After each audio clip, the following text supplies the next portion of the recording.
الدین الخالص. السلام علیکم ورحمۃ اللہ وبرکاتہ. الحمد للہ کفى وسلام علی عباده الذین اصطفى اما بعد فاعوذ باللہ من الشیطان الرجیم بسم اللہ الرحمن الرحیم انا نحن نزلنا الذکر وانا له لحافظون. معزز حاضرین مجلس دینی اور اسلامی بھائیوں، سابقہ گزشتہ آسمانی کتابوں سے متعلق مسلمانوں کا موقف کیا ہے اور کیا ہونا چاہیے، اس سلسلے میں ہم مسلمانوں کا جو اعتقاد ہے گزشتہ آسمانی کتابوں سے متعلق کہ جو کتابیں قرآن سے پہلے نازل ہوئیں ان کے اصول اللہ کی طرف سے، وہ یقیناً اللہ کی طرف سے نازل کی ہوئی کتابیں تھی، اللہ تبارک و تعالیٰ کے بتلائے ہوئے احکام تھے، لیکن ان میں تحریف کر دی گئی ہے. پھر ان میں عجیب و غریب قسم کے تضادات بھی پائے جاتے ہیں. مرور زمانہ کے ساتھ اس میں طرح طرح کا تغیر و تبدل کیا گیا، اور اس بنیاد پر علماء کرام کے نزدیک اب اس سے استفادہ، اس کا پڑھنا، اس سے انتفاع، یعنی تورات اور انجیل کا پڑھنا یہ ناجائز ہے. اسی لیے جب نبی کریم صلی اللہ علیہ وسلم نے عمر بن خطاب رضی اللہ تعالی عنہ کے ہاتھ میں تورات کا صحیفہ دیکھا تو ان پر سخت برہم ہوئے، اور آپ صلی اللہ علیہ وسلم نے فرمایا والذی نفسی بیدہ لو کان موسیٰ حیا ما وسعہ الا ان یتبعنی. اس ذات کی قسم جس کے ہاتھ میں میری جان ہے، اگر یہ صاحب کتاب جس کے اوپر یہ کتاب نازل ہوئی موسیٰ علیہ الصلاۃ والتسلیم، یہ آج زندہ ہوتے یا زندہ ہو جائیں، لو کان موسیٰ حیا ما وسعہ الا ان یتبعنی، تو ان کے لیے بھی گنجائش نہیں ہوگی سوائے اس میں کہ وہ بھی میری اتباع کریں، میری شریعت کے فالو کریں. وہ بحیثیت امتی آئیں گے. عیسیٰ علیہ الصلاۃ والتسلیم جب آئیں گے تو وہ بحیثیت امتی آئیں گے، وہ شریعت عیسوی کا نفاذ کرنے کے لیے نہیں آئیں گے، وہ شریعت محمدی کے فالوور بن کے زندگی گزاریں گے جب تک زندگی ان کی ہوگی، اور موت ہوگی تو وہ بھی شریعت محمدی پر ہوگی، نہ کہ شریعت عیسوی پر. تو یہ مسلمانوں کا موقف ہے، ائمہ کرام کا موقف ہے کہ ان کتابوں کا ایسے انتفاع، ان کتابوں سے استفادہ، ان کتابوں کا پڑھنا یہ جائز نہیں ہے، کیونکہ یہ خلط ملط ہیں، اس کے اندر بہت سارے تضادات ہیں، بہت سارے تناقضات ہیں، بہت ساری تحریفات ہیں، تغیرات ہیں، اس لیے ان کا پڑھنا جائز نہیں. اس سلسلے میں احادیث سے جو باتیں معلوم ہوتی ہیں وہ 3 بنی اسرائیل کی جو روایات ہیں، ان کی جو مرویات ہیں، ان کی جو تاریخی واقعات جو بیان کیے جاتے ہیں، احکام و اخبار ہیں. اس سلسلے میں 3 باتیں علماء کرام نے، ائمہ عقیدہ نے بیان کی ہے کہ ان کی جن باتوں کی تصدیق ہوتی ہے ہم ان کی تصدیق کریں گے.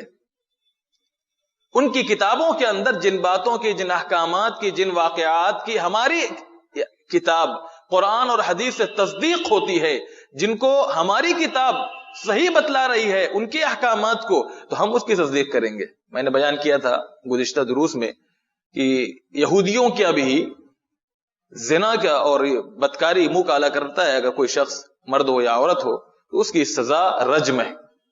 اور عبداللہ بن سلام جو اس مجلس میں بیٹھے ہوئے تھے، جب یہودیوں نے جھوٹ بولا تو عبداللہ ابن سلام رضی اللہ تعالی عنہ نے ان کی تکذیب کی اور فرمایا کہ غلط کہتا ہے. خود تورات کے اندر میں نے پڑھا ہے اور مجھے معلوم ہے کہ زنا کی سزا جو اللہ کی طرف سے تجویز کی گئی ہے وہ رجم ہے.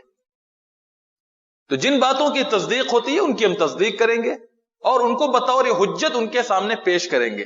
جیسے آج ہمارے بہت سے دعات ہیں عالمی اسلام میں اور اس دنیا میں جو اتمام حجت کے لیے ان کی کتابوں سے ان کے سامنے دلائل پیش کرتے ہیں، جو اس میں توحید کے چیپٹر ہیں یا اس میں رسالت سے متعلق جو چیپٹر ہیں، آخرت سے متعلق جو چیپٹر ہیں، ان کی کتابوں سے پیش کرتے ہیں اتمام حجت کے لیے. دیکھیے آپ کی کتاب میں بھی توحید کا درس دیا گیا ہے، رسالت کا درس دیا گیا ہے، معاد اور معاش، ان تمام باتوں پر زور دیا گیا ہے.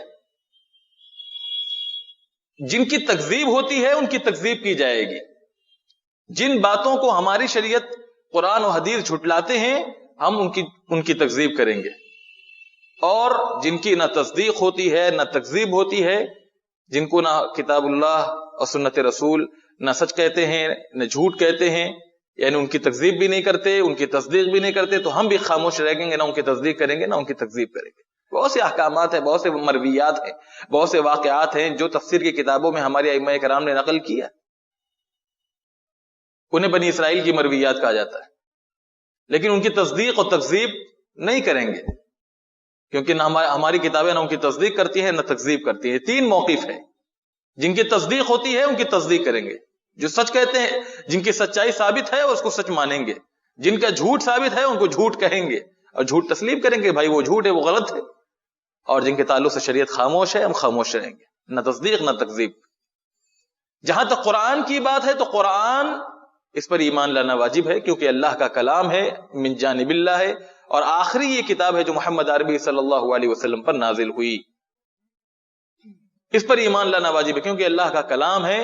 اور اس کی خصوصیات میں سے ایک سب سے بڑی خصوصیت جو اللہ رب العالمین نے بیان فرمائی ہے وہ یہ کہ تغیر اور تبدل سے ہر قسم کے قیامت تک کے لیے محفوظ ہے. اس میں کوئی تحریف نہیں ہو سکتی، نہ لفظی نہ معنوی. کرنے والے کرتے رہیں. اللہ رب العالمین نے اسے تغیر اور تبدل اور تحریف سے پاک کر رکھا. انا نحن نزلنا الذکر وانا له لحافظون.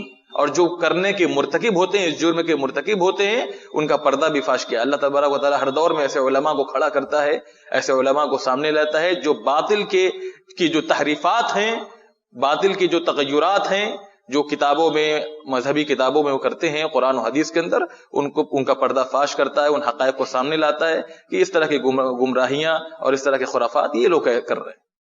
اللہ رب العالمین نے قرآن کو ہر قسم کے تغیر و تبدل سے پاک رکھا. پھر قرآن کی ایک خاصیت یہ ہے کہ قرآن تمام سابقہ آسمانی کتابوں کا خلاصہ ہے. تمام آسمانی کتابوں کے اندر جو تعلیمات آئی ہے اس کا نچوڑ قرآن کے اندر موجود ہے. اور اس کتاب کو اللہ رب العالمین نے معجزہ بنایا ہے اور یہ قیامت تک معجزہ رہے گی. خصوصیت یہ ہے معجزہ کس اعتبار سے، اپنے یہ کلام اپنے نظم کے اعتبار سے، جو ایک آیت کا دوسرے آیت سے جوڑ ہے، ایک سورت کا دوسرے سورت سے جوڑ ہے، ایک حکم کا دوسرے حکم سے جوڑ ہے. نظم کلام کے اعتبار سے، احکام و اخبار کے اعتبار سے، آیت کے اعتبار سے، اس کے اندر جو اعجاز ہے اور جو اس کے احکام و اخبار ہیں اس میں کہیں بھی تضاد نہیں ہے، کہیں تناقض نہیں ہے. تو یہ اپنے آپ میں یہ ایک معجزہ ہے. اور آج تک مخلوق میں سے کوئی اس چیلنج کو قبول کرنے پر قبول نہیں کر سکا، اور اس جیسی کوئی سورہ یا آیت آج تک کوئی نہیں پیش کر سکا. پوری مخلوق عاجز ہے، اس لیے معجزہ ہے. اس کلام کی خصوصیت، یعنی قرآن مجید کی خصوصیات میں سے خصوصیت یہ ہے. کتابوں پر ایمان لانے کے فائدے کیا ہیں؟ آسمانی کتابوں پر، تمام کتابوں پر ایمان رکھنا ضروری ہے، اور قرآن مجید پر بھی ایمان لانا ضروری ہے. لیکن ان تمام کتابوں پر فائدہ رکھنا، ان کتابوں پر ایمان رکھنا، اس کے فوائد میں سے سب سے بڑا فائدہ یہ ہے کہ اللہ رب العالمین کی جو عنایت ہے، مہربانی ہے، اس کا لطف و کرم اس امت پر ہے، وہ ظاہر اور واضح ہوتا ہے. یہ اللہ رب العالمین کا کتنا بڑا انعام اور احسان ہے کہ وہ وقتاً فوقتاً امت کی رہنمائی کے لیے، ہدایات کے لیے، ان کو راہ راست پر رکھنے کے لیے، تاکہ وہ ضلالت اور گمراہی سے بچے رہیں، انبیاء کرام بھی بھیجتا رہا اور ساتھ ساتھ آسمانی کتابیں بھی اللہ رب العالمین اتارتا رہا، تاکہ ان کتابوں کے ذریعے سے انہیں روشنی ملے. یہ ظلمات سے ہٹ کر، باطل سے ہٹ کر، ضلالات سے ہٹ کر، منکرات سے ہٹ کر یہ حق کے راستے پر چلتے رہیں. جو سب سے بڑا ان کتابوں سے جو ہمیں فائدہ محسوس ہوتا ہے، سمجھ میں آتا ہے، وہ یہ کہ اللہ رب العالمین کی عنایت اور مہربانی. یہ ہر دور میں اللہ رب العالمین نے ہم پر کرم فرمایا، عنایت فرمائی، مہربانی فرمائی کہ ہمیں راہ دکھاتا رہا ان کتابوں کے ذریعے سے. وقتاً فوقتاً جو انبیاء کرام پر اس نے کتابیں اتاری. دوسرا سب سے بڑا فائدہ یہ ہے کہ اس کتاب کے ذریعے سے ہمارے اندر شکر و سپاس پیدا ہوتا ہے کہ اللہ رب العالمین نے یہ کتاب اتاری، اور اس کتاب کے ذریعے سے اللہ رب العالمین نے ہمیں گمراہی سے بچایا. اور ان کتابوں کے اندر جو احکامات ہیں، جو ان کتابوں کے اندر اخبار ہیں، ان کے اندر جو حکمت ہے، جو آسانیاں ہیں، مختلف اقوام کے حالات، ان کی قوت، ان کے تناسب کو دیکھ کر اللہ رب العالمین نے مختلف قوموں کے لیے، مختلف امتوں کے لیے، جماعتوں کے لیے مختلف احکام رکھے۔ بنی اسرائیل کے لیے اللہ رب العالمین نے 50 وقت کی نماز فرض کی تھی، امت محمدیہ کے لیے ثواب وہی، لیکن ان نمازوں میں تخفیف کر دی اور 50 کی جگہ 5 وقت کی نماز فرض کی۔ احساس اور شکر کا جذبہ پیدا ہوتا ہے ان کتابوں کو جب ہم پڑھتے ہیں یا ان کتابوں کے بارے میں معلومات حاصل کرتے ہیں کہ اللہ رب العالمین نے مختلف اقوام کے حالات کو دیکھ کر اللہ رب العالمین نے جو اس میں حکمت ہے، جو اس میں یعنی احکام رکھے اللہ رب العالمین نے، اس میں انسان کے لیے شکر کا، سپاس کا، اور اسی طرح اللہ رب العالمین کی مہربانی جو اس کا اقرار کا جذبہ پیدا ہوتا ہے۔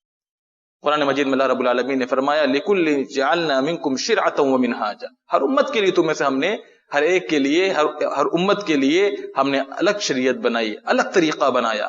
دین سب کا ایک ہے لیکن شریعت مختلف ہے، طریقہ مختلف ہے، منہاج مختلف ہے۔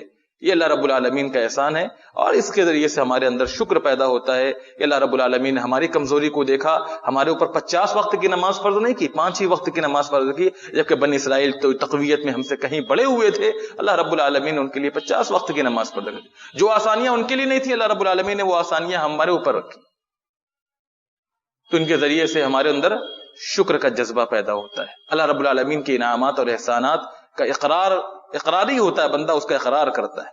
اللہ رب العالمین سے دعا گو ہے کہ الہ العالمین تو ہم تمام مسلمانوں کو آسمانی کتابوں سے متعلق جو ائمہ سلف کا منہج اور موقف ہے اسے سمجھنے، اور قرآن کریم اللہ کی آخری کتاب ہے، اسے خصوصی طور پر ہمیں اپنی زندگی میں نافذ کرنے اور اس سے استفادہ کرنے کی کما حق و توفیق عطا فرما۔ جب تک ہم مسلمانوں کو اس دنیا پر زندہ رکھے، اس دنیا میں زندہ رکھے، اسلام پر عمل کرنے والا بنا کر زندہ رکھے، خاتمہ کلمۃ التوحید لا الہ الا اللہ محمد رسول اللہ، وآخر دعوانا الحمد للہ رب العالمین۔ السلام علیکم ورحمۃ اللہ۔